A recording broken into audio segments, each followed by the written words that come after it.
Open చేస్తే cinema title ఆనంద పసుపులు కానీ కథ ఇలా హీరో తిడుతున్నారు ఫ్యామిలీ ఎంత తిడుతున్నారు సార్. ఎందుకంటే అతని ఇంటిలో 2 పెద్ద ప్రాబ్లం. ముగడ తెరవేస్తే షేర్ ఆటోలో ఇంటికి వచ్చి దిగిన అక్క, ఇంటిలో పెళ్లి చేయలేకునే ఒక చెల్లి, ఆ చెల్లికి పెళ్లి చేయాలంటే 4 లక్షల రూపాయలు కావాలి. వాడు తండ్రి ఏమో వేసుకుంటే బట్టలు తప్ప ఏమి లేదు sir. 2 big problem sir. Solve చేసినారా ఆడియన్స్ అంతా వెయిటింగ్ సార్. కానీ మన హీరో సాల్వ్ చేసినారు సార్.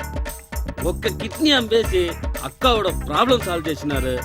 ఇంకొక కిడ్నీ అమ్మేసి చెల్లియోడ పెళ్లి చేసి పెట్టినారు సార్. ఏంటి 2 కిడ్నీలు అమ్మేశాడా? అదుదా సార్ కొత్త పాయింట్ సార్. సరే అమ్మా, మనం మళ్ళీ కలుద్దాం. మళ్ళీ అడ్వాన్స్ ఇచ్చినప్పుడు వస్తాం సార్. Arjun, fresh out of college, industry కూడా కొత్త. స్టోరీ సినాప్సిస్ ఉందమ్మా? Yes sir. Marketing details, budget details, ఆఖరికి ఇది నా logo design sir. I'm well prepared sir. Good, బాగా హోంవర్క్ చేసావు, కాన్ఫిడెంట్గా ఉన్నావు. కానీ ఈ క్వాలిఫికేషన్స్కి సాఫ్ట్వేర్ ఇండస్ట్రీలో అయితే తొందరగా సెటిల్ అవ్వచ్చు కదా? సార్ కమిట్మెంట్ ఉంటే ఏ ఇండస్ట్రీలో అయినా సక్సెస్ సాధించవచ్చు sir. In fact serious producers like Ramanaidu గారు, రామోజీరావు గారు, ఎంఎస్ రాజు గారు, దిల్ రాజు గారు వీళ్ళు తీసే సినిమాలన్నీ మినిమం గ్యారంటీ. మనకు అవే ఇన్స్పిరేషన్ సార్. నా లెక్క ప్రకారం serious producer success rate 70%. Fantastic analysis. అయినా ఈ కెరీర్ ఎందుకు? Life is nothing but choice sir. Love and hate. I chose love. I love this industry. Next week call చేయమ్మా, నీకు తప్పకుండా వింటా. సార్ ప్లీజ్ సార్, ఒక 20 minutes టైం ఉంటే ఇవ్వండి. మీకు ఒక్క నరేషన్ ఇస్తాను sir. This meeting is very important to me. ఇప్పటికే లేట్ అయింది, నేను బయలుదేరాలి. సార్ కుదిరితే ఈ ట్రిప్లో నా స్క్రిప్ట్ ఒక్కసారి చదవండి సార్. ఓకే, తప్పకుండా. Thanks sir. సార్ మిమ్మల్ని క్వశ్చన్ అడగచ్చా sir, if you don't mind? Sure. మరి మీరెందుకు వచ్చేసారు ఇండస్ట్రీకి? Good question. This is the business of happiness. అమ్మాయి ఫోటో చూడగానే మా వాడు ఓకే చేసేసాడండి. ఇవన్నీ ఫార్మాలిటీసే. అమ్మాయి బాగా నచ్చింది మా వాడికి. నిజంగా చాలా సంతోషంగా ఉంది మా అమ్మాయి నచ్చినందుకు. బావగారు, అబ్బాయి అమెరికా నుంచి రాగానే మిగతా విషయాలు మాట్లాడుకుందాం. ఉంటామండి. మంచిదండి. శైలు, నువ్వు చాలా అదృష్టవంతురాలివే. బంగారం లాంటి సంబంధం. నాన్న నాకు పెళ్లి ఇష్టం లేదు. శైలు, లాస్ట్ ఇయర్ ఇప్పుడే పెళ్ళొద్దు, కొంతకాలం జాబ్ చేస్తాను నాన్న అంటే సరే నీ ఇష్టమని పోస్ట్ పోన్ చేశాను. మళ్ళీ ఇప్పుడు కూడా పెళ్లి వద్దుంటున్నావే. నేను వాళ్ళకి మాట ఇచ్చానమ్మా. సారీ నాన్న, అప్పుడు మీ దగ్గర నిజం చెప్పడానికి భయపడ్డాను. కానీ ఇప్పుడు కూడా రవి విషయం చెప్పకపోతే మిమ్మల్ని మోసం చేసింది నన్ను అవుతాను. రవి అంటే నాకు ఇష్టం నాన్న. రవిని చేసుకుంటే జీవితాంతం సంతోషంగా ఉంటాను.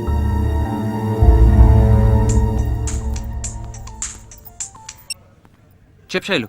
రవి, నీ గురించి ఇంట్లో చెప్పేశాను రా. ఏమన్నారు? నాకు చాలా భయంగా ఉంది. Okay Shailu, Shailu, Shailu please. Shailu don't worry, నా ప్రాజెక్ట్ తప్పకుండా సక్సెస్ అవుతుంది. Trust me, everything will be all right. Okay Ravi, please come. Sir, I been waiting for your call for 2 months sir. నా ప్రాజెక్ట్ స్టేటస్ ఏమైంది sir? Ravi, nowadays world economy ఎంత dull అయిందో నీకు తెలిసిందే. Board of directors మీటింగ్లో decision తీసుకున్నాం. కొత్త projects వేటికి మనీ రిలీజ్ చేయడం లేదు. We are sorry Ravi, we can't invest money on your project. Sir కానీ anyway, we like your project very much Ravi. మా కంపెనీ సిచ్యువేషన్ బెటర్ అవ్వగానే నీకు ఇన్ఫార్మ్ చేస్తాం, కానీ ఎంత టైం పడుతుందో చెప్పలేము. All the best.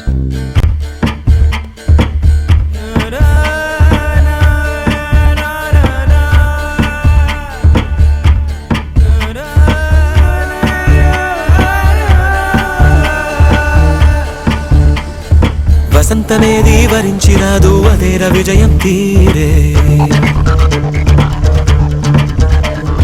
వరాన్ని కోరే నీ పయనంలో ముందుంది ఆశల దారే. వసంతమేది వరించిరాదు, అదేర విజయం తీరే. వరాన్ని కోరే నీ పయనంలో ముందుంది ఆశల దారే. రేపటి గెలుపుకు రూపమే ఓటమిరా. వేకువ జాడను వెతికే మెరుపైరా. వసంతమేది వరించిరాదు, అదేర విజయం తీరే. వరాన్ని కోరే నీ పయనంలో ముందుంది ఆశల దారే.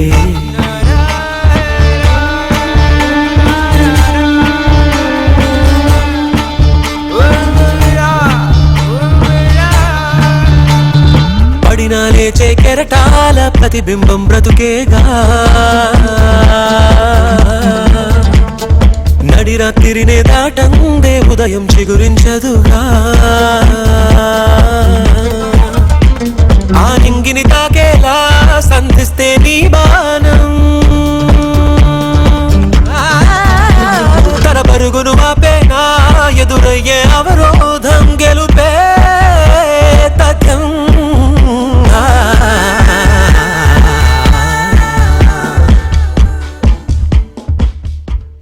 రవి రవి సార్ ఏంటయ్యా రవి, ఇప్పటికి 10 గేమ్లు ఆడావు, 10 ఓడిపోయావు. ఏం సార్ అలా పడేశారు? నీ ప్రాబ్లం ఏంటయ్యా? వెంచర్ క్యాపిటలిస్ట్ నా ప్రాజెక్ట్ని పోస్ట్పోన్ చేశారు సార్. అయితే ఇంకెక్కడైనా చూడు, ఓవర్ నైట్ అంబానీని కొట్టేద్దాం అనుకున్నావా? అది కాదు సార్, ఈ ప్రాజెక్ట్ ఎప్పుడు ఓకే అవుతుందో తెలియకుండా నేను శైలు ఇంటికి వెళ్ళి పెళ్లి గురించి ఎలా మాట్లాడాలో తెలియట్లేదు సార్. నీ ప్రాజెక్ట్ ఎందుకు ఓకే కాలేదు చెప్పు. ఆ కంపెనీ ఫినాన్షియల్ ప్రాబ్లమ్స్ వల్ల, ఎకనామిక్ రిసెషన్ ఎక్సెట్రా ఎక్సెట్రా. అంతేగాని నీ ప్రాజెక్ట్ వాళ్లకు నచ్చక కాదుగా, అవునా? అవును సార్. ప్రాజెక్ట్ గురించి సిన్సియర్ ఎఫర్ట్ చేసినప్పుడు శైలు గురించి కూడా అదే ఎఫర్ట్ చేయవయ్యా. నీ బిజినెస్ గోల్స్ ని అచీవ్ చేయడానికి చాలా ఆపర్చునిటీస్ వస్తాయి, కానీ నిన్ను కోరుకున్న అమ్మాయిని గెలవడానికి ఒకటే ఆపర్చునిటీ, అది మిస్ కాకు. వెళ్ళి శైలు వారి నాన్నగారిని కలువు, నీ గురించి చెప్పు, నీ ప్రాజెక్ట్ గురించి చెప్పు, ప్రాజెక్ట్ ని సక్సెస్ చేయగలను అని చెప్పు. కాన్ఫిడెంట్ గా మాట్లాడు. ఏమండి కాఫీ? నమస్తే సార్, నా పేరు రవి సార్. శైలు నా గురించి మీకు చెప్పే ఉంటుంది. కూర్చో. It's okay sir. ఒక్క 5 minutes మాట్లాడాలి. చెప్పు. చిన్నతనం నుండి అమ్మ నాన్న లేరు సార్. నేను పెరిగిందంతా బంధువుల ఇంట్లోనే. నన్ను ఎప్పుడూ ఒక వస్తువు కింద చూసేవారు సార్. అవసరం ఉన్నప్పుడు పిలిచేవారు, అవసరం లేనప్పుడు దగ్గర కూడా రానిచ్చేవారు కదా సార్. ప్రేమ అంటే ఏంటో తెలియకుండా పెరిగాను సార్. కానీ ఫస్ట్ టైం నేనున్నాను అని ప్రేమతో తాకించే శైలుదే సార్. ఆ చేయి నేను ఎప్పటికే వదులుకోలేను సార్.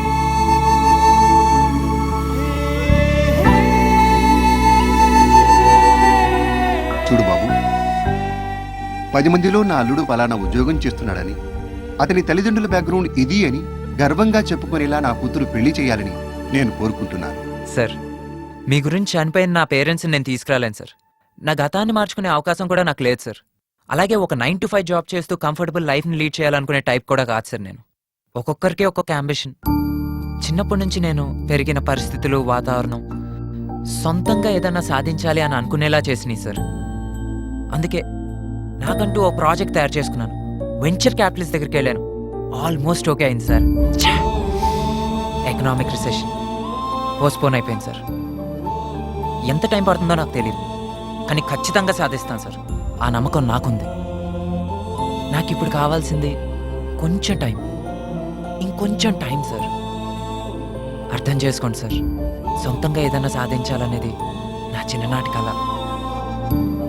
శైలుతో నా జీవితం, నా రేపటి కళ. ఈ రెండిట్లో దేన్ని వదులుకోలేను సార్. తర్వాత మీ ఇష్టం. వెళ్ళి ముందు ఒక్క మాట సార్, మంచి భర్త మంచి స్నేహితుడు అవుతాడో లేదో తెలియదు, కానీ మంచి స్నేహితుడు తప్పకుండా మంచి భర్త అవుతాడు సార్.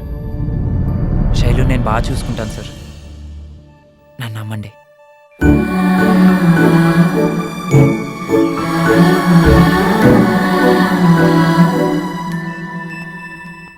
ఏంటండి ఉద్యోగం చేయనంటాడు, ఏదో ప్రాజెక్ట్ అంటాడు, చూస్తే పొగరుగా మాట్లాడుతున్నాడు.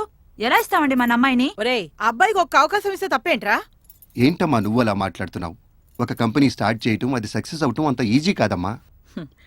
ఆ అబ్బాయిలో నువ్వే కనబడుతున్నావురా. 20 ఏళ్ల కిందట నువ్వు బిజినెస్ చేస్తాను అంటే మీ నాన్న కూడా నీకు ఈ మాటలే చెప్పి గవర్నమెంట్ ఉద్యోగం ఇప్పించాడా? నాన్న నాకు ఒక్క అవకాశం ఇవ్వచ్చు కదమ్మా అని నువ్వు వేడ్చేవాడివి, గుర్తుందా? వాడిది పొగరు కాదే, అనుకున్నది ఖచ్చితంగా సాధిస్తాడు. తల్లిదండ్రులు లేకుండా పెరిగిన వాడి ఆత్మవిశ్వాసం చూడరా, కొంచెం ఆలోచించరా.